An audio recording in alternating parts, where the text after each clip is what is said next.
Assalamualaikum warahmatullahi wabarakatuh.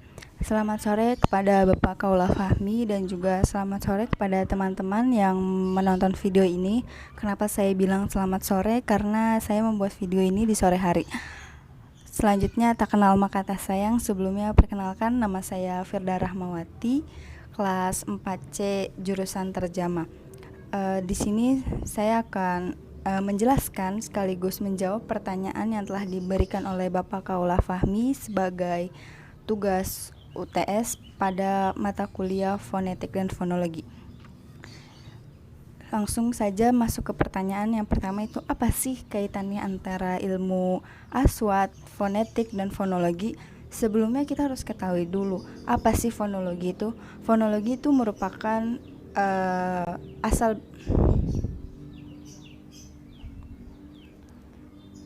masuk kaitan ilmu tahu apa itu fonologi.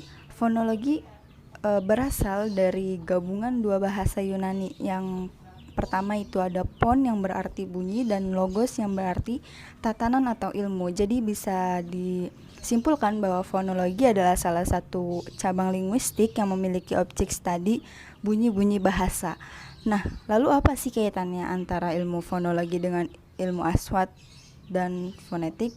Fonologi dengan ilmu aswat itu sebenarnya sama. Yang membedakan hanya pada asal bahasanya saja. Sedangkan fonetik itu merupakan cabang dari ilmu fonologi itu. Selanjutnya yang pertanyaan kedua yaitu ragam dari fonetik. Ragam fonetik itu terbagi menjadi 3. Yang pertama itu ada artikulatoris, yang kedua ada akustik, dan yang ketiga itu ada audiotoris. Baik, masuk ke dalam ragam fonetik, yaitu yang pertama ada artikulatoris. Artikulatoris itu adalah ilmu yang mempelajari tentang bagaimana bunyi dihasilkan oleh alat suara. Contohnya itu ketika kita memetik gitar, maka keluarlah udara dan membuat getaran, dan itu yang menghasilkan bunyi. Contoh juga seperti kita berbicara, maka udara yang di sekitar kita ini bergetar sehingga menghasilkan bunyi. Seperti yang sedang saya lakukan sekarang ini, yaitu merupakan ragam dari fonetik, yaitu artikulatoris.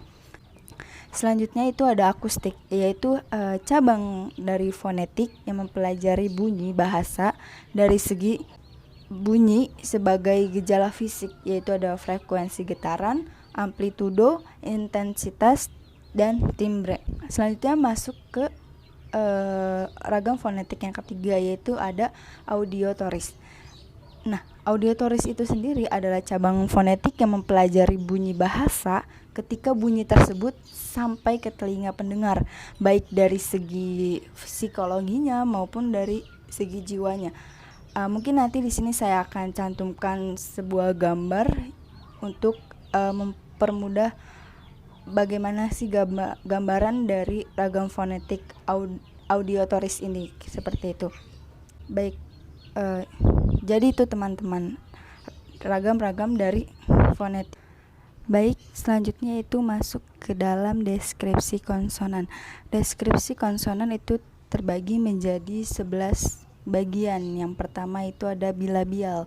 Nah, huruf bilabial itu terdiri dari huruf ba, yaitu sifatnya bersuara dan juga letupan. Lalu ada huruf mim, sama seperti huruf ba, yaitu bersuara namun tidak ada letupan, dan juga dia itu nasal. Selanjutnya yang kedua itu ada labiodental. Hurufnya itu hanya ada huruf fa, sifatnya itu dia tidak bersuara dan juga geseran. Lalu yang ketiga itu ada apicointerdental, yang terdiri dari huruf tha, yang sifatnya itu tidak bersuara dan juga geseran. Yaitu selanjutnya ya ada huruf za, sifatnya itu dia bersuara dan juga geseran. Lalu ada huruf zo, namun sifatnya itu dia juga bersuara dan geseran. Jadi apicodental ini mempunyai sifat bersuara dan geseran. Selanjutnya itu ada apicodental. Apicodental itu ada huruf ta. Sifatnya yaitu dia tidak bersuara namun juga letupan. Lalu yang keempat itu ada apikodental, ada huruf ta. Sifat bunyinya yaitu dia tidak bersuara dan juga adanya letupan. Lalu yang kedua yaitu ada huruf to. Dia juga mempunyai sifat tidak bersuara dan adanya letupan. Lalu huruf yang ketiga yaitu ada huruf dal. Dia mempunyai sifat itu bersuara dan juga letupan. Lalu selanjutnya ada huruf do, yaitu mempunyai sifat bersuara dan juga letupan. Lalu ada huruf lam, dia juga mempunyai sifat dengan bersuara yaitu lam dan juga merupakan sampingan. Lalu ada huruf nun, dia itu bersifat bersuara dan juga adanya geseran dan juga nasab. Huruf za itu mempunyai sifat yaitu bersuara dan juga geseran. Lalu selanjutnya itu ada huruf ro. Ro juga mempunyai sifat yaitu itu ada pikoalveolar, yaitu ada huruf za yang mempunyai sifat yaitu bersuara dan juga geseran. Lalu ada huruf ro yang bersifat bersuara juga dan juga geseran, namun dia ada getaran juga. Selanjutnya ada huruf sin. Sin itu mempunyai sifat dia tidak bersuara namun ada geserannya. Lalu ada sifat ada huruf so, dia mempunyai sifat tidak bersuara dan juga geseran, namun dia ada tambahan tebal. Selanjutnya yaitu apikopalatal, yaitu ada huruf za yang memiliki sifat bersuara dan juga ada paduan. Lalu ada huruf shin yang sifat bersuara dan juga geseran. Lalu selanjutnya ada mediopalatal, hurufnya itu hanya huruf iya. Dia mempunyai sifat bersuara dan juga geseran. Selanjutnya ada dorsovelar, dia itu ada huruf kho, dia mempunyai sifat bunyi, tidak bersuara dan juga geseran. Lalu ada huruf goin, dia mempunyai sifat bersuara dan juga geseran. Lalu ada huruf kaf, itu dia mempunyai sifat tidak bersuara dan juga letupan. Lalu dari huruf yang terakhir dari dorsovelar ini ada huruf waw, dia mempunyai sifat bersuara dan juga geseran, namun dia semivokal. Selanjutnya ada dorsouvular, yaitu hurufnya hanya kof. Dia itu mempunyai sifat tidak bersuara namun ada letupan. Selanjutnya yang ke-10 itu ada faringal.